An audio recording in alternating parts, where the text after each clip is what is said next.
How might it change things if you could be more mindfully, compassionately present in relationships? Hi, my name is Teb Meissner. Welcome to Mindfulness Voyage. And today we're going to be exploring how mindfulness can influence relationships. Come on, let's get started. Our guest today is Evin Richardson. Welcome to the podcast. Good to see you. Hi, great to see you and to meet you. Thank you so much for having me on. It's such an honor to get on here and meet you and talk about our work. Yeah, I'm so glad that you're here, and especially for those who are watching or listening, however you're consuming this, is that we have a full access article, which I had mentioned to Evan before we started recording is one of my favorite things because anyone can access this information, and that will be one of the links that we share here. But before we dive into the topic we're here to talk about, Evan, I'm wondering if you could say just a little bit about who you are and what is the work that you do. Sure. I am currently research faculty in the Department of Human Development and Family Science at the University of Georgia. I have been at UGA for almost 15 years now, first as a student and moved through postdoc and now faculty. And I study couple relationships and how different factors, contextual factors, traits, behaviors, can impact couple relationship outcomes.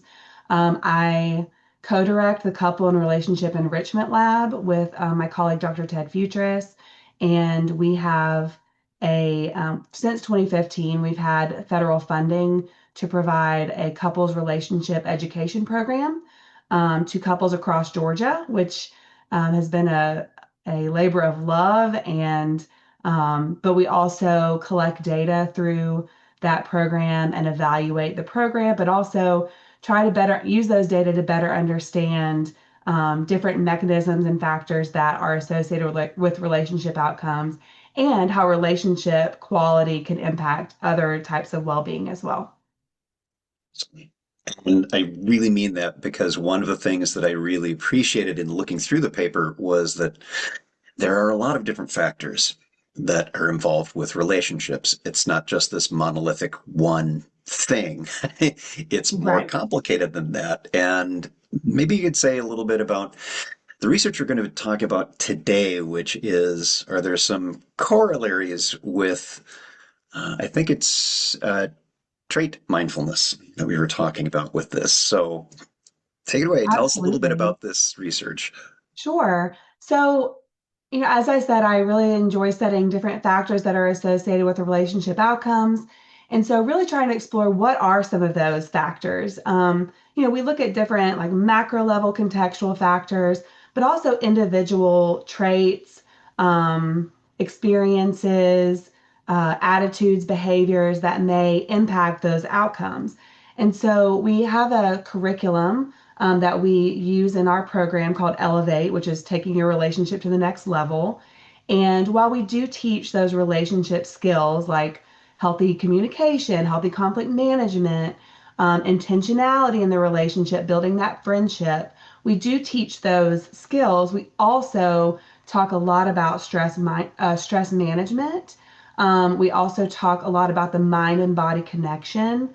And a big piece of our program is mindfulness. So not only are we teaching these skills with your partner, but we're also talking a lot about, okay, looking at yourself and your behaviors and your attitudes and what you pay attention to. And mindfulness is one of those things. And so as part of those classes that couples participate in, we teach mindfulness practice through meditation and breathing exercises, but we also teach mindfulness in your everyday life, paying attention, being aware.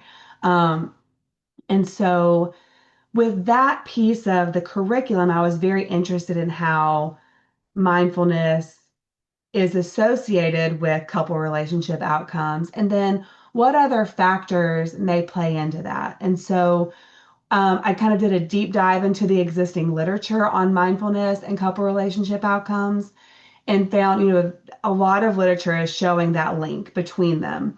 And so I was like, okay, so we have this link, but we're talking about mindfulness in general, like just just you and, just thinking about your being present in the moment, all those other factors of mindfulness.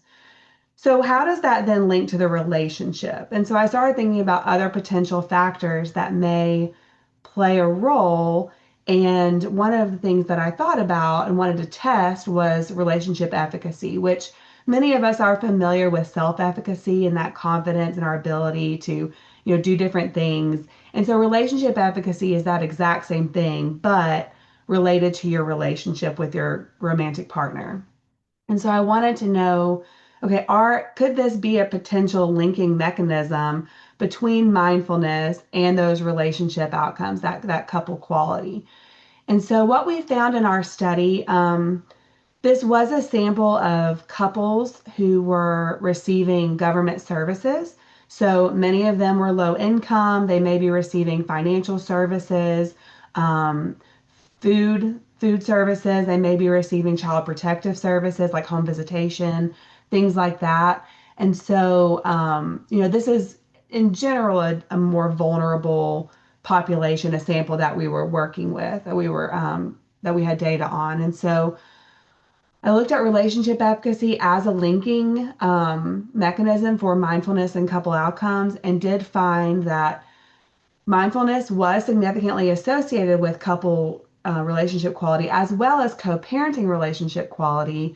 But when we added mindfulness into those analyses, I'm sorry, relationship efficacy into those analyses, what we found is that link between mindfulness and couple and co-parenting relationship outcomes was fully explained by this relationship efficacy piece. So those who were more mindful had higher levels of relationship efficacy, and those who had higher levels of relationship efficacy had better relationship outcomes.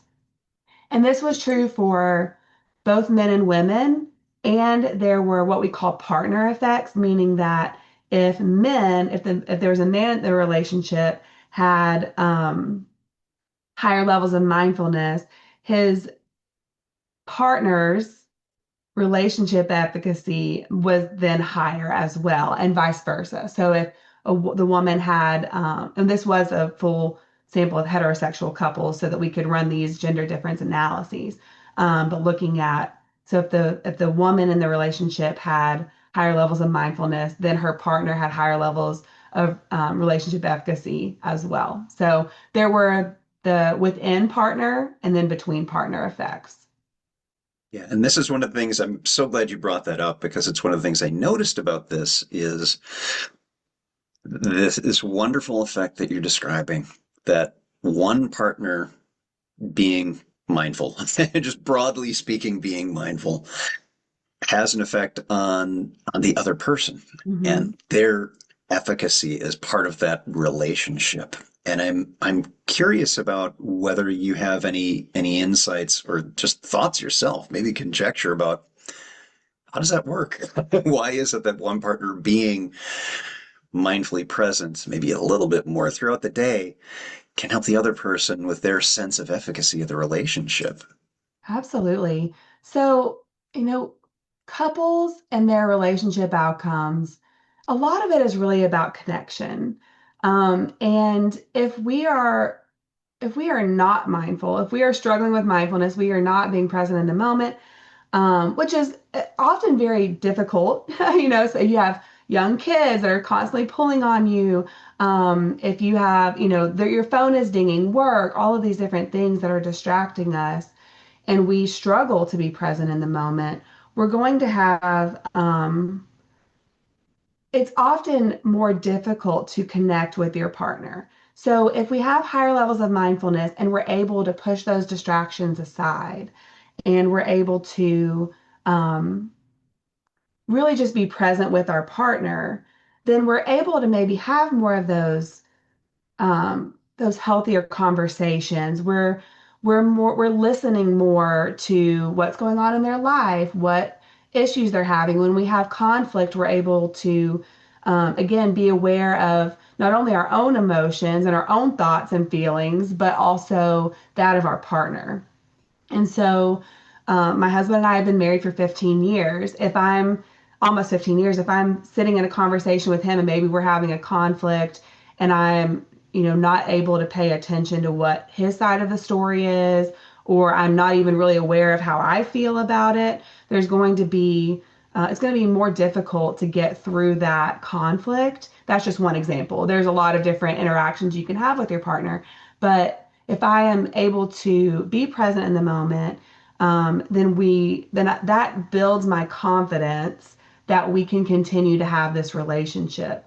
A lot of things in the field that I'm in, a healthy relationship education, we we talk a lot about spending quality time with your partner, whether that be a date night out or weekend away or date night in, doing just spending that quality time with your partner. But I think a lot of people are struggle with that mindfulness piece during that quality time of, you're on your phone, or maybe you're watching a show together, but you're not, being present in that moment because you're distracted. And that really can take away from the quality, like the purpose of that time, which is to build your relationship and increase that confidence that you can continue to have that relationship. Yeah. And the interrelatedness of all these aspects, that a Yeah. mindful partner may be more receptive, able to meet things with some equanimity, itself can Mhm. foster good connections in the relationship. There's one Absolutely. other thing that you had mentioned is about this particular cohort, and it was, I think, over 400 couples Mhm. for this Yeah. study. And you said this is groups that are more at risk and maybe more Mhm. vulnerable a population. And what I've typically seen in other research is that people who are in those situations, let alone couples with children, trying to make a trying to make a go of it, can hit some very significant struggles and even crises in their relationship. And so the importance of this work, that for people who are at risk and who are more vulnerable are also and still seeing these kinds of effects. And I'm wondering if you had any just personal thoughts on that particular population, this population of people who are in difficult circumstances, as many of us are. And if there was any particular thought about that before doing the research of what is a population we'd like to do this research on. Right. Yes. So again, we're because this is related to intervention work. We really wanted to provide this program to couples that were in these more at-risk situations, because the research shows that they're potentially more in need of these additional services. And so there are a lot of factors, financial struggles, um, maybe situations where, specifically with child protective services, where they've potentially had a child that was removed from the home for different safety or neglect reasons. And in our sample, they didn't currently have a child that was removed from the home, but they potentially did in the past. And so they're already receiving and needing these additional services. And so there are potentially a lot more stressors that they're experiencing, which may be more difficult to allow them to be present in the moment and aware of, just be able to be aware of what's going on, and to be present with their partner. They may be working multiple jobs to make ends meet, or they may be really worried about the welfare of their children. And so we really wanted to better understand how mindfulness operates within that population. Um, and really finding that even within those constraints and those difficulties, there were a lot of people in our sample that did rate their mindfulness as relatively high. Um, and so just being able, the resilience of being able to overcome some of those circumstances and still be able to be mindful and be present in the moment. But then as part of the intervention, and all of the data that we presented in the study that we're talking about today was at baseline. So this is before they participated in our program, which teaches more mindfulness practice. And so just really understanding better at baseline how their mindfulness is associated with those relationship outcomes. Thank you. So, final thoughts. There is an individual or a couple watching this, and maybe they're having some difficulties in their relationship. Mm-hmm. From the work that you do, generally speaking, what might be something you could recommend or some encouraging thoughts you might have for someone who's having a hard time in a relationship right now? Yeah, absolutely. I think first is recognizing that there is an issue, and kind of figuring out what is it that I'm contributing to that? What is my partner contributing to that? What are we both contributing to those issues? But then seeking resources, seeking support. Um, and a lot of people think, well, I can't afford couples therapy, or um, there is, while I'm, a big cheerleader for couples therapy, if it's possible, there are a lot of free and low cost resources that are available to couples. I mean, in the United States, like I mentioned earlier, we've had funding since 2015 to provide relationship education across Georgia, but we are one of currently 109 grantees across the United States that provide this free family life education. So there are grantees that provide this couple relationship education, and then there are grantees that provide fatherhood support. And so there's different, but it's across the United States. And so I recommend that couples really look at what's available to them, what might be free to them.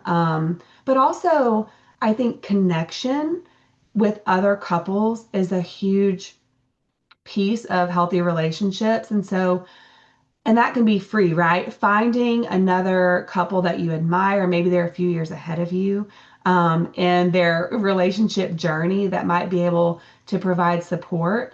But then also, like we're talking about mindfulness here, really thinking about how can I better myself to then improve this relationship. So we talk a lot about self-care, and then mindfulness being one of those aspects of self-care, of taking the time to practice mindfulness, whatever that looks like, whether that's mindful meditation or being mindful throughout your day, or taking time to pray or practice gratitude, whatever that looks like. There are many different types of mindfulness and many different ways to practice it, as you have talked about and and so figuring out a way to practice more of that mindfulness, and then just to when you do spend time with your partner, being aware, being present, putting the phone down, attempting to find time.